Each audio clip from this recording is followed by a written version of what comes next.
What's going on, everyone? I'm just a typical, average American here today to react and learn about 10 words Americans say wrong. What? No. Us? Americans? Doing something wrong? Impossible! I can't conceive of it, but well, joking aside, I know that Brits and Americans, we pronounce a lot of words differently. A shocking number of words, actually. So today, I want to check out this video by Watch Mojo UK about 10 words that us Americans are apparently saying wrong. So let's take a look. Number 10, tomato. This fruit can cause more confusion than you'd think. Okay, all right. Tomato. Yes, this is actually this is such a perfect example because this is famous in the United States, this word, for the different pronunciation. Most Americans, basically all Americans, let's be honest, say tomato. We're all taught tomato, we all say tomato. That's what we call it. But it's it's actually a saying in the United States. I don't know if you have this in the UK, but we're so aware of the other pronunciation, tomato, which is not normal. It's not typical that we're talking about, oh, the American pronunciation of a word versus like the British pronunciation or any other way of saying it. It's usually just the American way. But tomato, is special. We have a saying built around it, like, oh, you say tomato, I say tomato. Meaning like, oh, I do things differently than you do. This is that well known in America. That's kind of why I chuckle at this. You like tomato? And you like tomato? The two ways to say tomato are one of the most prominent differences, thanks in part to the 1937's Let's Call the Whole Thing Off, a duet originally performed by Fred Astaire and Ginger Rogers for the film Shall We Dance? So there's actual cultural references or films that kind of started this tomato thing? So, to be clear, I'm assuming in the UK, nobody says tomato. Just like in America, nobody says tomato. But I'm guessing you guys are aware of tomato. Now we're going to get into a whole different thing. Looking at the actual word, like the spelling of the word, is it really wrong to say tomato? Tomato, it's just a different A sound? Like basically choosing what kind of A sound you want to use? Is tomato wrong or just different? The song features different pronunciations as a main part of the lyrics, including those for tomato. Simple a word as it is, it's one of the most common words to be lost in translation, with Brits abroad often having to adopt the American tomato just to be understood. My name is...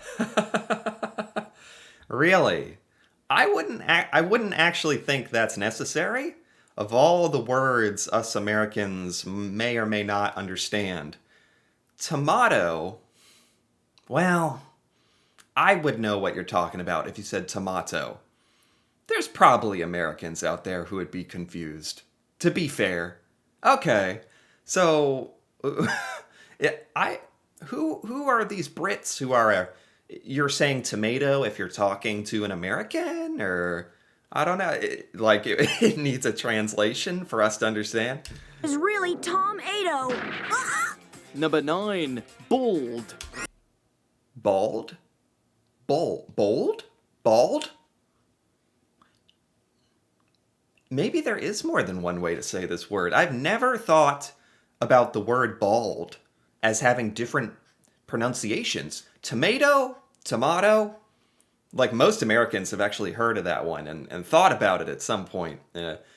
But bald? How are you saying it? Bold? Bald, bald, bald. For whatever reason, it's common in America to pronounce this word as though it was spelt with an O and not with an A. Like it was spelled with an O. Bold. Wouldn't we? There is a word spelled that way, and it's B-O-L-D. And we would call that bold. O. How would you do a proper O sound? Bold? How would you say B-A-L-D? They haven't even made that very clear to me. To my American ears, I think it's actually difficult to hear the difference. I say bald. How would Brits say this word? Which led to some confusion. You don't want to accidentally insult someone who's sensitive about their hairline just because you didn't hear something correctly, after all. True. The American pronunciation of bald has... So the narrator is saying it correctly, the British way, right? It sounds like he's saying bald. Are my ears that just underdeveloped or Americanized, or he's saying it a little, not quite American, like bald. Yeah, he's bald. It's like bold? Bold? More, not so much of an ah, but I'm a little confused about this one. more in common with the British pronunciation of bald. I mean, is someone talking about their hair or text formatting? This is to do with the natural way language evolves. Sounds often getting shorter, but it can still prove tricky. I'm actually having genuine difficulty with this. So we have B-A-L-D, bald. We have bold, B-O-L-D. I'm listening to the narrator and it sounds like he's saying like bald, which basically sounds like bald. I am affected by a bald patch. I'm healed. Number 8, I don't know. vase. Vase. These are so interesting. This is fun because it's kind of random. Some of these words, like that, I've heard of these different pronunciations. They just never get used. Like tomato. I've heard of that. It's never used in America. Vase. Some people say vase in America. Most people say vase. I've always been confused about this, to be honest. Vase. I'm not sure which way is grammatically more correct, though. Don't worry about the vase. What vase? That vase. Actual Yes. linguistic studies have been conducted on different ways people can pronounce this word. Okay. Whether it's said vase like Mars or vase like haze generally. I think most Americans say vase, but I've heard Americans say vase. It's just that whenever I hear someone use vase, I'm a little thrown off for a second. Then I remember that means vase, and I think, oh, they're trying to be fancy. That's the fancy way of saying vase. Vase. It's not fancy. It's just the British way, I guess. The former is the British version, and the latter, the American. When eBay users were polled on what they think about someone based just on their pronunciation of certain words, vase came up as implying that somebody who says it the British way is stuck up.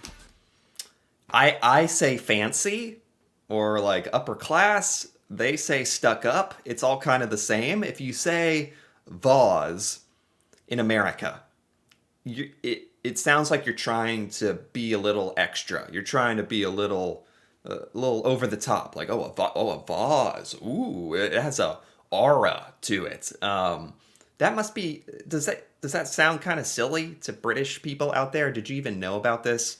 I feel like this is very random when I talk about it out loud, but it's very true. So that's just the British pronunciation. I don't know why, but some Americans have adopted this, actually. Now, is vase more correct than vase? That's the crux of this video, right? The video is called, words that Americans say wrong.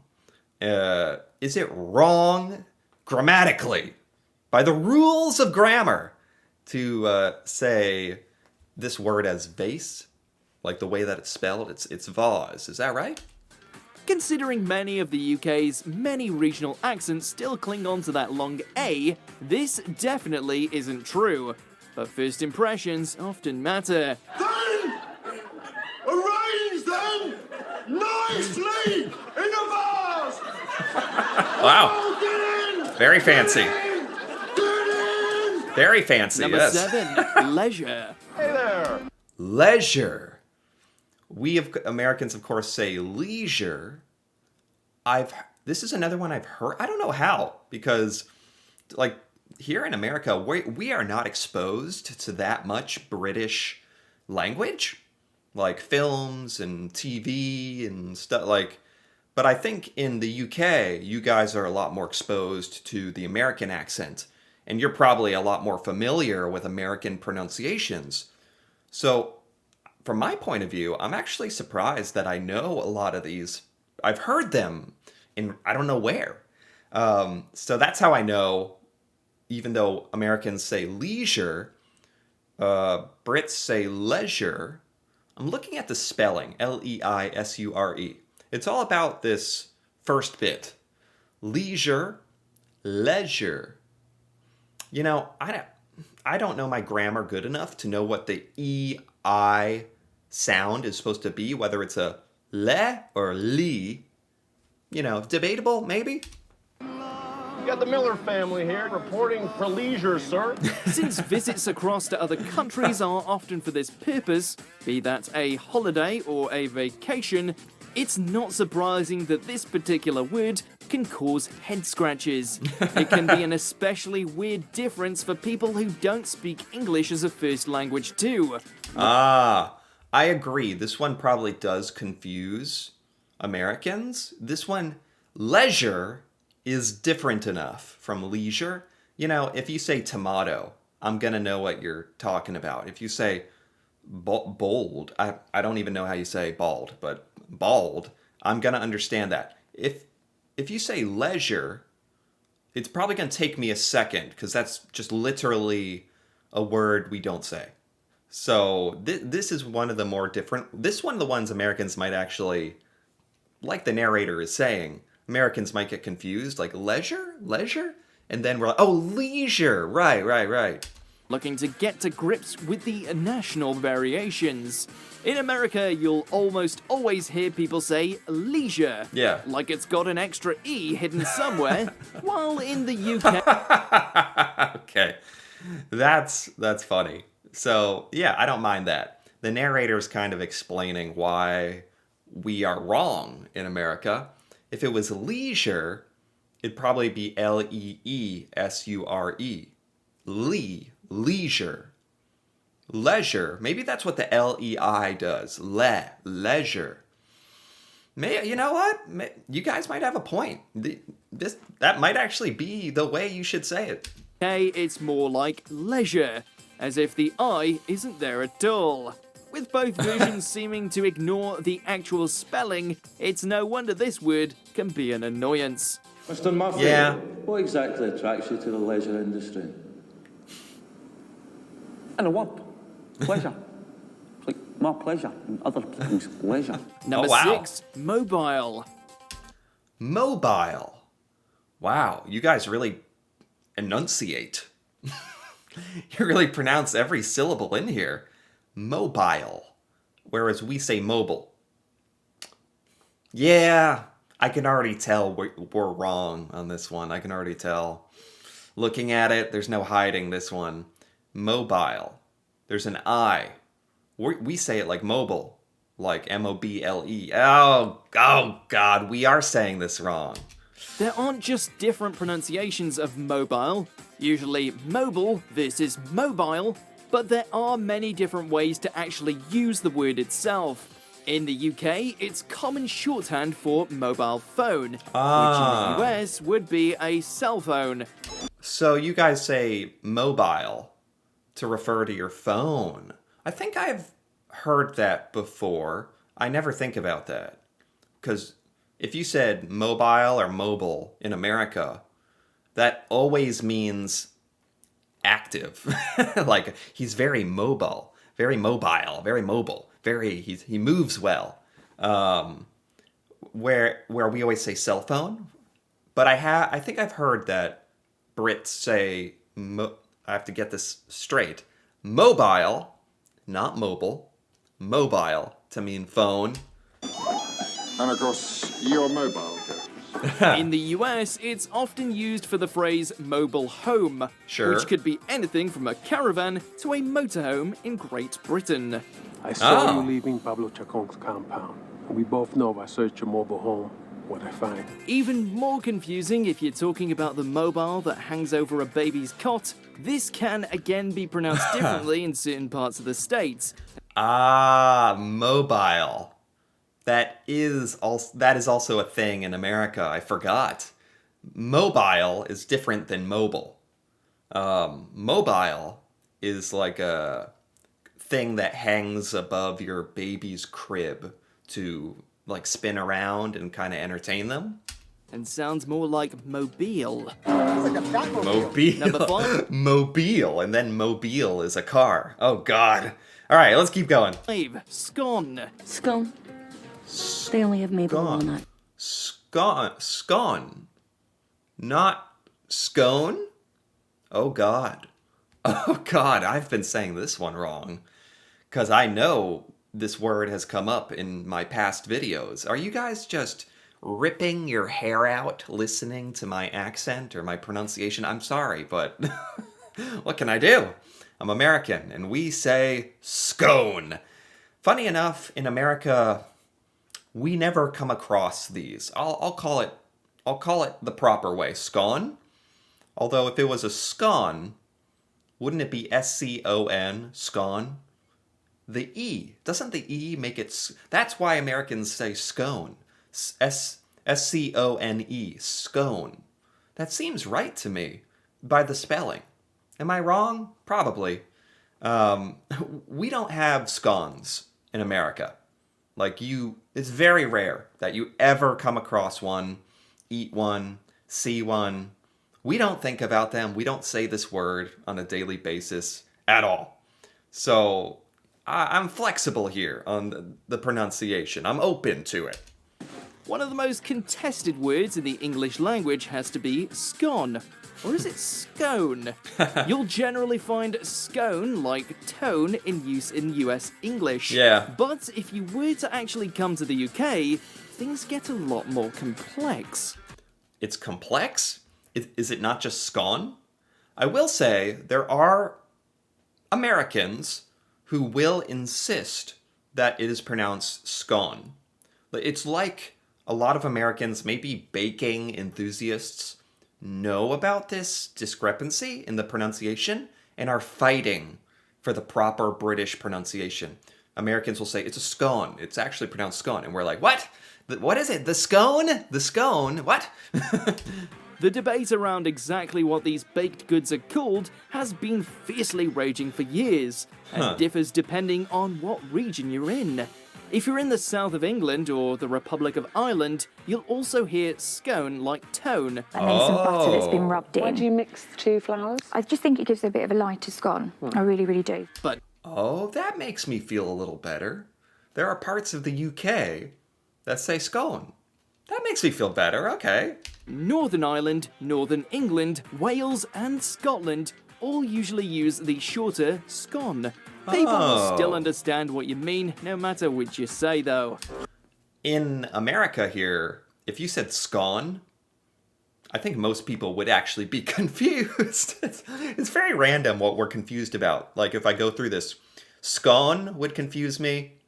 Mobile would kind of confuse me. Leisure, throw me off. I'm still confused about how you guys say bald. Tomato would not confuse me. Pass the scones, please. Number 4, garage. Garage. I know this is the British pronunciation of garage. Garage or garage? I'm really staring at the word right now. trying to think like grammatically, what is the proper way? Because that isn't that the argument here? Are we arguing over the grammatic, like, correctness of the word, or just how it should be said? Like, we're kind of just saying, this is how it should be said. This word, if I looked at it for the first time ever, I would think you pronounce this garage. If you looked at this for the first time ever, I would say, oh, this is garage. Garage. Instead, we say garage.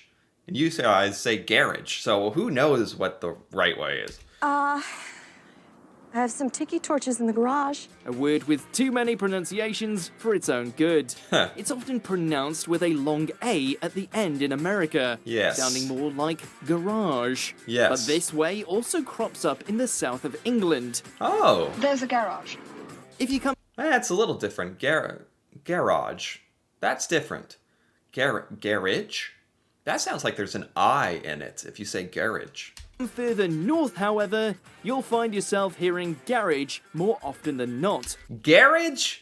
See, this is the first word on the list where I'm going to argue a little bit and say, it's not Garige, garage. It's an A.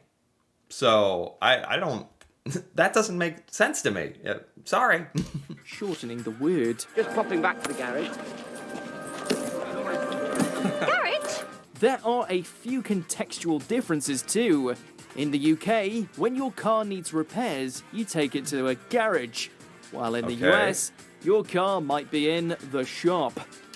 Yeah, you could also say the garage, and I would, or the auto shop, or, yeah.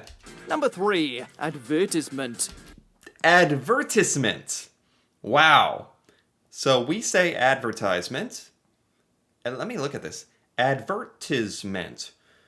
It just is like British people are really enunciating every syllable. Advertisement. Advertisement. Ties or tis? That is the question. I don't know. I could see why you say advertisement. I see the spelling. You always look so cool.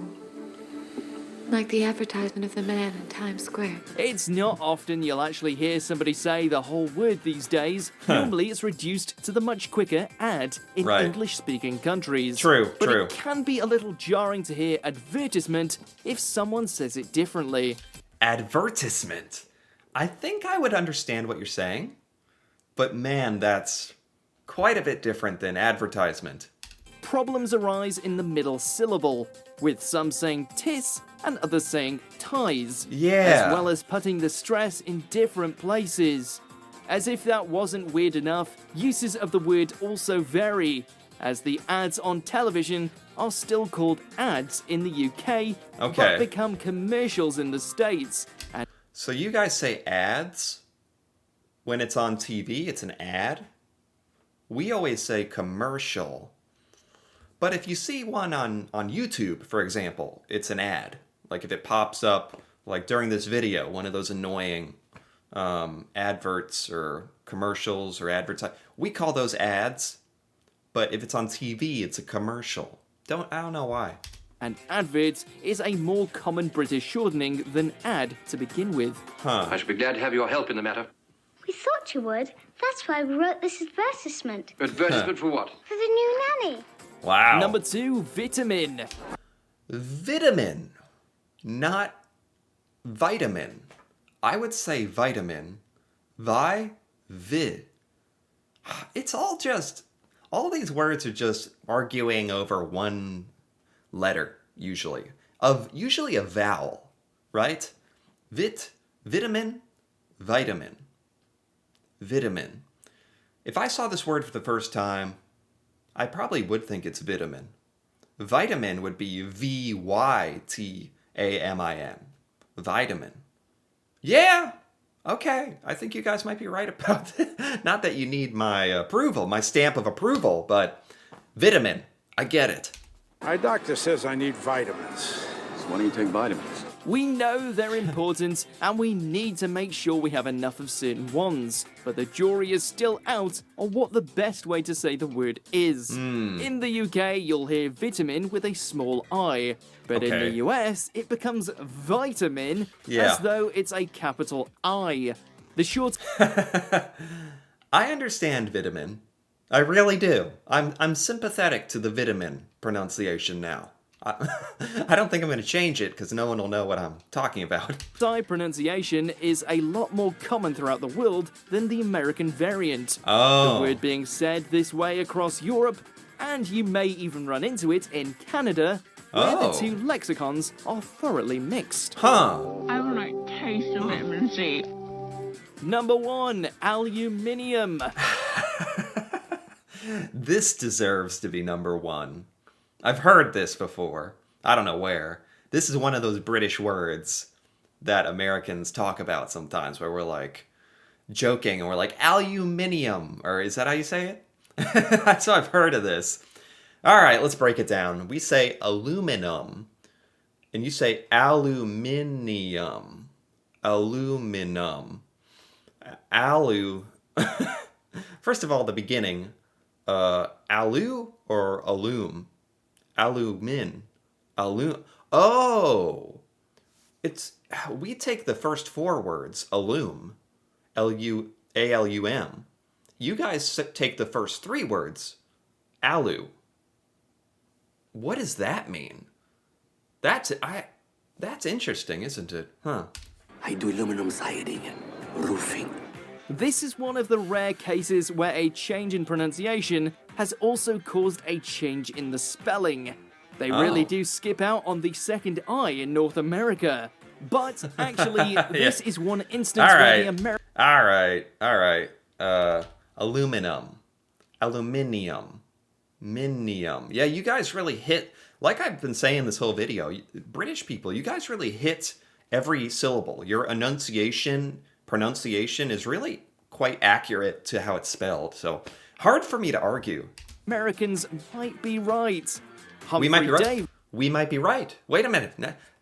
Scratch it. Throw that all out. We might be right. The British chemist who first created the element wanted it to be called aluminum, in line with other alloys like platinum, but he had a lot of critics who wanted aluminium, more like... Huh. Really? So the British person who invented this called it aluminum. So, interesting. magnesium. Say it again. Say it again. Aluminium. Okay, you say it. It's aluminum. Aluminum. Okay. Aluminum. Eddie? While David Oh, used his boy. spelling, other scientists used their own. In 1828, Noah Webster used aluminum in Webster's dictionary, though official chemistry bodies prefer the other version. Today, Wow. both are recognized as acceptable. Yeah, I can see both. I was even fighting for the British pronunciation there for a second. I lost my mind. Aluminum, yes. No, but this was a lot of fun. And, watching this whole video, I'm willing to admit there are clearly some words that Americans pronounce strange. Like, it objectively doesn't make sense. And the British version is probably more correct. But not that that's going to change anytime soon here in America, but as an American, it was very fun to learn about this, and I'm definitely going to be thinking about these from now on. So anyway, if you enjoyed this, feel free to give this video a like or leave a comment with your thoughts on the pronunciations of these words, and if you think Americans are pronouncing it wrong or right, or that'd be fun to hear about. And if you're interested in more videos like this, me reacting to Britain and learning about British culture, feel free to subscribe for more. And until then, thanks for watching, and see you next time.